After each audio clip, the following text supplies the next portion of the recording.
Hi, I'm Rob Vanstone of the Leader Post, and he's, you're Murray? Murray McCormick, yes. We're here to talk about what else, the Rough Riders. Brendan Taman has met the media for the first time since the 2014 season concluded somewhat ingloriously to discuss various things. I guess the big news the only news coming out of today's, the announcement was that George Cortez won't be back. That's been pretty much accepted as fact. Now it's been confirmed. We talk at length about staff and players and all that, and I think, you know, Corey and myself just felt that it was time for a change, that we wanted to get a sort of a different look and just a different approach to things. And George is a really good coach. He's a good guy. He helped us win a Grey Cup, did a lot of good things for us. But, you know, sometimes you just reach a point where you just want to change things up. It doesn't really surprise me. I don't think we saw the way things ended and all the talk about how George they kind of lost. I don't know if it's confidence, if they just felt they could go a different way without George. I find it interesting, who's going to compare to his replacement when you list all of his accomplishments and all the things he'd done up until this year. He was a pretty accomplished offensive coordinator.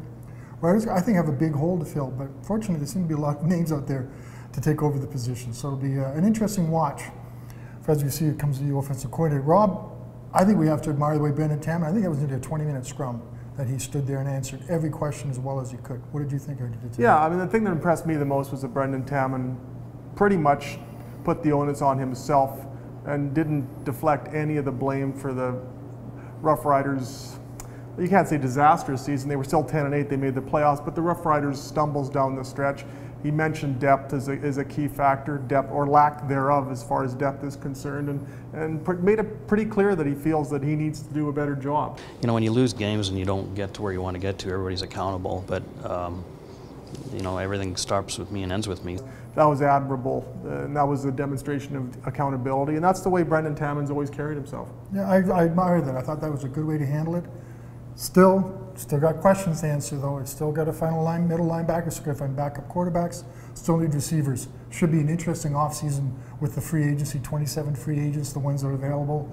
Sounds like they're going to revamp the scouting system a little bit to find these players. So Brendan did a great job of responding to that, but he's still got to do an even better job to respond to these issues in the offseason. And with the vast financial resources this team possesses, they can dump a pile of cash into scouting. The other question that was really unresolved out of the Brendan Taman media availability, there's a lot of speculation about the coaching staff other than George Cortez, particularly Richie Hall. Brendan was asked if Richie Hall will return, didn't say unequivocally that he would return. That's still up in the air. I don't think that really portends well for Richie Hall's future with the organization, or am I reading too much into that?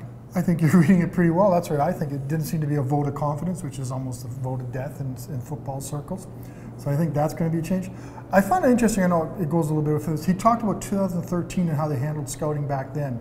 And it sounds like they're going to go back to more things, more free agent camps, more extended stay in Bradenton, which I'm all in favor of, because I think Florida is a really good thing for us to cover. But it sounds like he's going to be going back to more what the success did, and then maybe examine how they can improve that in 14. But I think Richie Hall won't be here next year. Yeah, it doesn't sound promising.